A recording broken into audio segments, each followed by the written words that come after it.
bahawa pengundi menilai melebihi daripada soal pergolakan politik kucak-kacir. They need to be inspired. They need to feel positive about the party, and positive about a party tu is all about the future. Sebab tu PAS macam diam jadi tak buat apa kan. Adakah kalau parti itu nampak tenang, dia boleh menang dalam pilihan raya kerana parti-parti lain tu nampak lebih berguna kan? Assalamualaikum, salam sejahtera. Kembali sekali lagi bersama saya dalam rancangan Hard Talk with Halim Romli. Sebelum kita mulakan, jangan lupa untuk terus support HRC, subscribe yang belum, share, like dan juga membantu dana HRC melalui menjadi ahli HRC, sumbangan terus ke akaun dan juga menghadiahkan super thanks. Yo, PIU 16 sudah tidak lama lagi, dalam lebih kurang daripada 2 tahun. Dan parti mana, gabungan mana yang akan menang dan akan menjadi kerajaan selepas ini? Adakah Pakatan Harapan dengan gabungan BN akan terus kekal bergabung ataupun berpecah? Dan PN mampukah PAS bersatu terus kekal?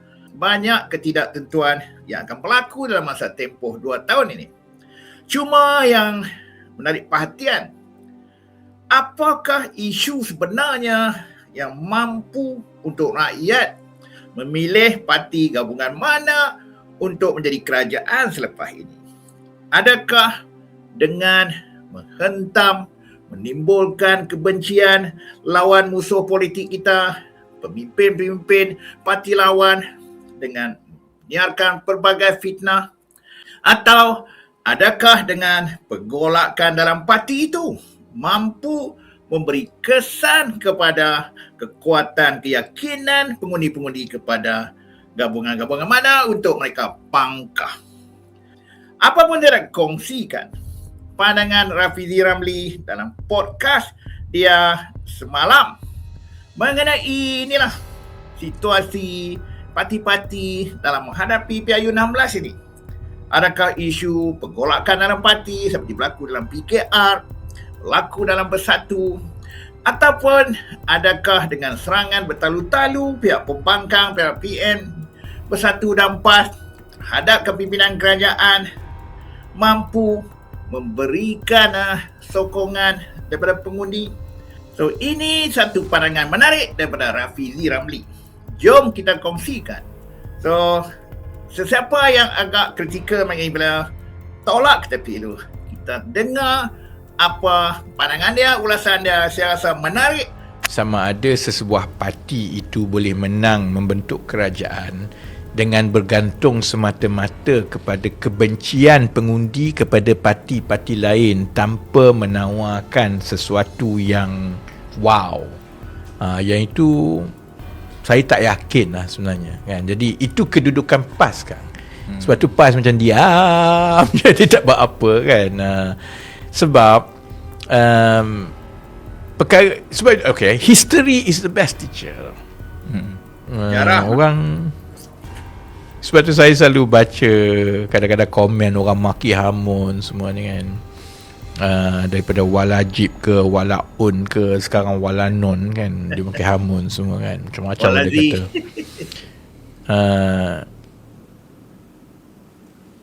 Orang kita netizen ni, they have a very short memory lah.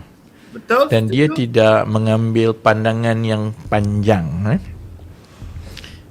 Kerana kalau dia melihat daripada garis masa yang lebih panjang, sebenarnya ada banyak perkara yang berlaku sekarang ini telah pun muncul in different shapes and sizes in the past kan? Contohnya kan, ni soal adakah kalau parti itu nampak tenang, dia boleh menang dalam pilihan raya kerana parti-parti lain tu nampak lebih bergolak kan. So, adakah seperti mana dilakukan Rafizi sekarang setiap minggu menggolakkan kepimpinan PKR dengan pelbagai teguran, ulasan yang ada banyak kali kita tak senang, terutamanya tentang kepimpinan, Anwar Ibrahim, keputusan kerajaan melalui rombakan kabinet, adakah itu sebagai satu benda yang dipanaskan daripada membiarkan tenang dan tidak dipedulikan oleh rakyat? Fikir-fikirkan Inilah yang berlaku tahun 2014-2015 dalam UMNO dahulu.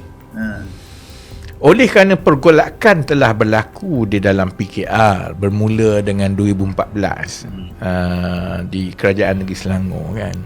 Kemudian 2015 Pakatan Rakyat masa itu berpecah dan pertembungan yang sangat personal di antara DAP dengan PAS kan, sehinggalah tubuh Pakatan Harapan kan. Masa itulah tiba-tiba saya ingat pimpinan di dalam UMNO, termasuklah Tan Sri Muhyiddin, termasuklah Tun Mahathir, mereka merasakan oleh kerana pembangkang ini dah sangat lemah dan rakyat ni dah memang menyampah kat dia sebab dah lah pembangkang, lepas tu bergaduh sesama sendiri kan. Kemudian Anwar Ibrahim di dalam penjara, lepas tu yang tinggal kat luar ni ada kem kartel lawan, bukan kartel semua kan. Sebab itulah yang memberi keyakinan bahawa mereka boleh goncang UMNO daripada dalam untuk mencabar Datuk Seri Najib masa itu. Kan? Dan Datuk Seri Najib pula merasakan bahawa I will fight with them, kerana there is no way lah kita akan hilang undi kerana Pakatan Harapan ni terlalu lemah, dan dengan three corner fight sebenarnya tak ada harapan untuk, mustahil saya akan kalah. But 3 years was all it takes. Kerana selalunya ahli politik ni dia fikir kepala dia tak baca apa pandangan rakyat di luar kan. Jadi PAS pun terkejut masa itu, masa 2018. Sebab itulah juga perkiraan PAS. Dia rasa mustahil lah Pakatan Harapan ni boleh menang dengan segala kelemahan. Tun Mahathir pula ada dalam tu. Di PKR ni bukan setuju pun dengan Tun Mahathir. PKR pula Azmin bergaduh dengan Rafizi lah dengan yang itu. Kemudian Anwar pula dalam penjara kan. Jadi maksudnya apa pun rakyat benci kat mereka dan mereka terlalu lemah dan mustahil parti yang lemah boleh menang. Jadi perkiraan PAS masa itu. Adakah apa yang berlaku dalam Pakatan Harapan, dalam PKR, perebutan, kelemahan kepimpinan, Rafizi keluar parti, gabungan pimpinan-pimpinan PKR yang langsung nampak tidak menunjukkan keterampilan mereka, ataupun adakah masalah dalaman kepimpinan bersatu mengenai perebutan kuasa antara Hamzah dan Muhyiddin, sama dengan apa yang berlaku dalam persediaan Pakatan Harapan 2018, pergolakan dalaman parti. Adakah ini akan memberi satu nilai tambah kepada peluang Perikatan Nasional Bersatu untuk menang? Kita main pintu belakang dengan UMNO. Kita akan bantu UMNO dengan pecah undi 3, biar UMNO lawan PH, PAS. Kalaupun PAS tak menang, UMNO akan kembali berkuasa, dan kita demi perpaduan Melayu dan Ummah, maka kita lepas ini akan mendapat tempat kan. That's basically roughly the thinking. Tapi dia tak baca pandangan rakyat lah. Pandangan rakyat, dan saya dah mula boleh nampak data-datanya begitu sekarang. Okay. Bermula daripada tahun 2016 itu, kita mula nampak lebih ramai sedikit dari satu bulan ke satu bulan, bahawa ramai pengundi yang merasakan bahawa kalau 2 bulan yang lepas dia kata dia akan undi BN, 2 bulan selepas itu dia kata dia akan jadi pengundi atas pagar, tak pasti. We are seeing that now lah. Kerana bising tak bising sebenarnya, dan ni nak menjawab yang Fahan tanya tadi kan, bising tak bising semua, kita ini hidup zaman digital. bila zaman digital ini, sumber maklumat rakyat ni banyak tau. Jadi dia membentuk persepsi dan juga keputusan dia mengenai sesuatu parti, seseorang pemimpin, sesuatu isu daripada pelbagai sumber. Dan dia kita tahu lah, termasuk juga sumber-sumber yang tak disahkan, fitnah, fake news, seperti mana yang dimainkan oleh walaun dan pihak pembangkang. Tidak lagi mengikut bulat-bulat apa yang cuba disampaikan oleh sebuah parti mengikut pandangan partisan parti itu. Yang totok parti itu memang dia akan ikut mana-mana kan. Tapi pengundi atas pagar ni, mereka dengan cepat menjadi swing voters. Dan swing voters ni tak tentu mereka akan mengundi semata-mata kerana dia tak suka parti yang 2-3 lagi. Dia memang nak cari what is the value proposition. Dan yang itu sebenarnya masalah-masalah yang kalau PAS contohnya berharap yang kucak-kacir parti lain ini akan meletakkan mereka di depan, saya tak rasa is that straightforward, because history has shown it sebenarnya bahawa pengundi menilai melebihi daripada soal pergolakan politik kucak-kacir. They need to be inspired. They need to feel positive about the party, and positive about a party tu is all about the future. Apa yang akan menjadi lebih baik di masa akan datang. Bukannya okeylah kita memang dah teruk, tak apalah orang tu pun orang tu lah kan. So it can work, tapi it's not as powerful and as strong a motive than inspiring voters for a better future. Dan yang itu kelemahan yang PAS masih ada sampai sekarang lah.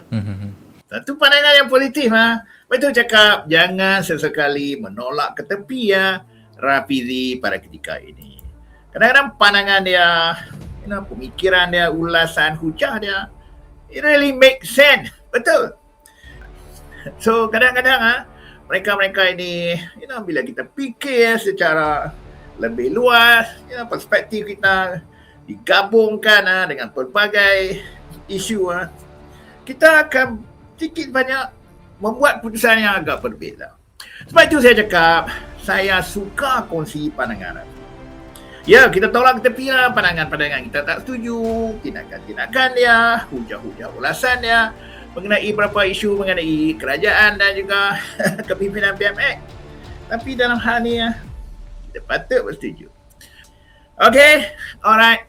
Terima kasih kerana sudi bersama Chelsea sekali lagi. Teruskan bagi sokongan. Jangan lupa bantu dana Chelsea, subscribe yang belum, jadi ahli eksklusif Chelsea dan juga sumbangan super thank. Itu juga dengan pembelian barangan Shopee yang menggunakan link produk yang ada dalam video ini. Dan terus juga melalui akaun 114196549409. Sangat-sangat saya hargai. Jumpa lagi dalam rancangan Hard Talk with Halim Romli. Selamat semua. Masih. Assalamualaikum.